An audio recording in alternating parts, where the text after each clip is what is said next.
আমি জেলখানা ছিলাম, জেলখানা থেকে ডাইরেক্ট বাস এনে আসলাম। টুকু ভাই আসলে দেখা যাবো যে উনি থাকবো ঢাকায় পড়ে, যে আমাদের এলাকা আমরা কোনো সময় খুঁজে হারে পাবো না, হয়তো কোনো সময় সরাসরি আর কাছে যাইতেও পারবো না। মুরব্বী ফরাদের লোক ফরাদেরই চায় সব সময়। টাঙ্গাইল সদর 5 আসনে আপনারা কাকে এমপি হিসাবে দেখতে চান? ফরহাদ ইকবাল, টুকু, অথবা জামাত ইসলামের আসানাবির মাসুদ, কাকে দেখতে চান?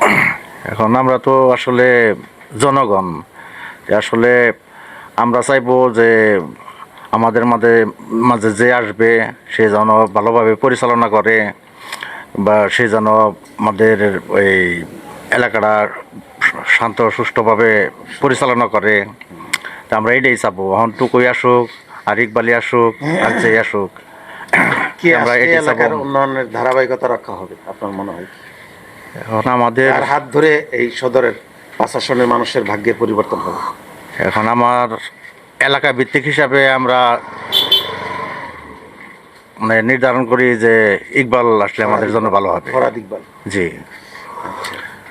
আর ওই টুকু ভাই আসলে দেখা যাবো যে উনি থাকবো ঢাকায় পড়ে, যে আমাদের এলাকা আমরা কোনো সময় খুঁজে হারে পাবো না, হয়তো কোনো সময় সরাসরি আর কাছে যাইতেও পারবো না।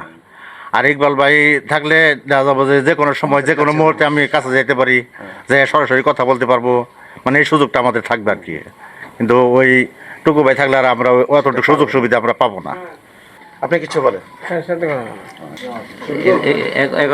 ধরেন আপনি বলেন, আপনার না বললে পরে ওনার কাছে যাবো, আমরা তো সবার কাছে যাবো, এখন এই যে আমার আমরা সারা টাঙ্গাইলের সকলের কাছে যাবো। এখন আমার এই যে আপনি মুরব্বী হিসাবে বলেন। আমার এই যে এক ভাই যেটা বললো যে আসলে টুকু হয়েছে এটা কেন্দ্রীয় নেতা, এটা ঠিক আছে, কিন্তু আসলে আমাদের এই যে আপনার কি ফরহাদ ইকবাল ভাই আসলে সে তো আমাদের অনেক পরিচিত। তারপরে হলো আপনার ওই উনি তো এই এমপি না, উনি তো আমাদের অ্যাডভোকেটও, জনগণের বন্ধু, ঠিক আছে।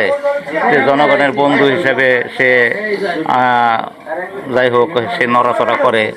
তো আমাদের এই টাঙ্গাইলের জন্য হইলে সে হইলে আমাদের ভালো হয়, ভালো হয়। সুন্দর বলছেন। সংক্ষেপে আমরা এই ভাইদের কাছে যাই একটু। আপনি একটু বলেন যে আগামী নির্বাচনে টাঙ্গাইল সদর আসনে আপনারা কাকে এমপি হিসেবে দেখতে চাচ্ছেন? হ্যাঁ, তা ঠিক আছে। আমাদের বড় ভাই আছে, বড় ভাই যে বললো আমারও হেঁটে সে আপনি বলেন ভাই। আমি সদর কি আসনে বলবো কাকে চান? আসলে ব্যক্তিগতভাবে আমরা ব্যক্তি আসলে কাছের হিসাবে ফরদ বেড়ে চাই। ফরহাদ ভাই চান? হ্যাঁ, এটা জানা দরকার। কেমন না আছেন? না, মুরব্বী কি করবো, মুরব্বী তো ফরাদের লোক ফরাদেরই চায় সব সময়। আমার বাড়ি এই জায়গায়, আচ্ছা, কাছের লোক। খুবই সুন্দর। আমরা অনেককে পেয়েছি, আপনার সহযোগিতা করেছেন, ধন্যবাদ। দোকানদার কি আসলে? এই যে গত 2 দিন আগে আমাকে থেকে একটা পোলা ধরে নিছিল, এই যে ফরাদ জামিন করে বাইর করে নিয়ে এলো। সাধারণ মানুষ। কে ধরে নিছিল দেখি ভাইয়ের সাথে আমরা কথা পুলিশে ধরেছিল আমারে। পুলিশে? হ্যাঁ, ফরাদ ভাই কি কারণে ধরে নিছিল? এই সামান্য একটা মামলায় জড়িত ধরে নিছিল। ফরাদ ভাই আমার জামিন করে বাই করে আনছে। আমরা টাঙ্গাইল এমপি দেখতে চাইলে আমরা ফরাদ ভাইরে চাই, আমাদের দাবি একটাই টাঙ্গাইলে। হ্যাঁ, এইমাত্র আমি আসলাম, বাসায় জানি। ছিলেন এতক্ষণ কোথায় ছিলেন আপনি? আমি জেলখানা ছিলাম, জেলখানা থেকে ডাইরেক্ট বাস এনে আসলাম। কয়দিন ছিলেন এখানে? গেছি পরশুদিনকে, এই কালকে গেছি, কাল। ওখানে কি আপনার মানে কি ধরনের কোনো কষ্ট হয়েছে? না না না, কষ্ট হয় নাই, আল্লাহর রহমতে কষ্ট হয় নাই। ফরাদ ভাই ফোন দিয়ে করছিল, দেখ কিছু ফরাদ ভাইয়ের অবদানে আমার হলো হয়েছে। মানে ধরাইলো কি আপনাকে? অ্যারেস্ট করলো কিভাবে? এটা তো মনে হয় ধরাইছে, সন্দেহমূলক ধরছিল। সন্দেহমূলক। হ্যাঁ হ্যাঁ।